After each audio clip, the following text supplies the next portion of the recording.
helium-filled messengers of hope. War in the Middle East. Israeli forces drive spearheads across the Sinai Peninsula, west to the Suez Canal, south to the entrance of the Gulf of Aqaba, breaking the blockade, capturing the west bank of the Jordan River, and occupying the old city of Jerusalem.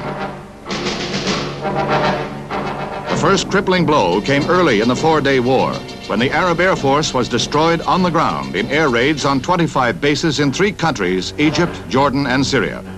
Israel's new defense minister, General Moshe Dayan, hero of the 1956 Sinai campaign, was instrumental in mapping his nation's battle plan. The sudden swiftness of the Israeli army crushed UAR forces with a combined air and ground 1-2 punch. Egypt's charges that U.S. and British air units aided Israel are vigorously denied, while diplomatic relations are broken. Efforts toward a ceasefire continue at the United Nations. U.S. Ambassador Arthur Goldberg introduces the peace plan. An immediate debate is started in the Security Council representing 15 nations. While the United States and Russia disagree on the wording of the resolution over troop withdrawal, Israel's Foreign Minister Abba Eban charges UAR President Nasser plotted the murder of a state. The vote is finally taken and the resolution adopted unanimously.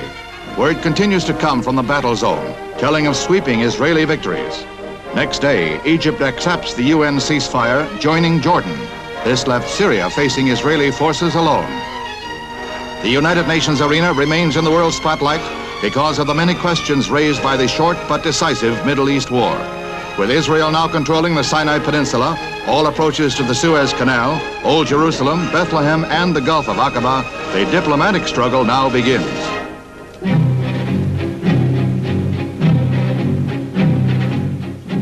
Trouble among the emerging nations as buses line up to carry civilian volunteers to Nigerian army recruiting centers. Some 10,000 citizens answered their government's call to arms.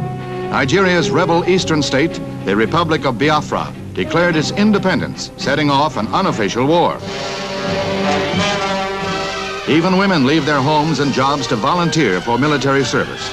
Nigeria is attempting to regain the breakaway state and declared that if necessary, Biafra will be crushed by force. Time was when a bank was for the deposit or withdrawal of cash. Nowadays in New York State, it's the spot to go for some legal gambling. Early birds line up to buy the $1 state lottery tickets, a $1 million gamble to benefit education. It's a monster monthly raffle. Prizes total $300,000 with 240 tickets drawn for each million sold. Winners get from $150,000 to $100,000 with a $250,000 annual booby prize for losers. You're aboard a U.S. Navy Skyhawk jet over North Vietnam going in to attack bridges and river traffic.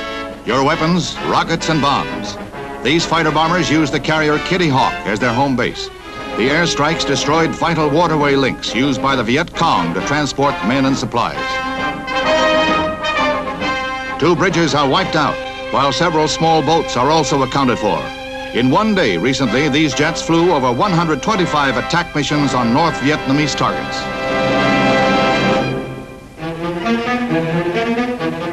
Demonstrators protest outside the West Berlin Opera House, where the Shah of Iran with Empress Farah attends the performance of Mozart's Magic Flute. Some 2,000 were in the mob. Denouncing the Shah as a murderer who arrests, tortures, and kills political opponents, the crowd clashes with Berlin police. 1 student was killed, another 44 injured, including 20 policemen. 47 people were arrested and jailed. Riots have accompanied the 10-day state visit of the Shah in every West German industrial and tourist center to which he has gone.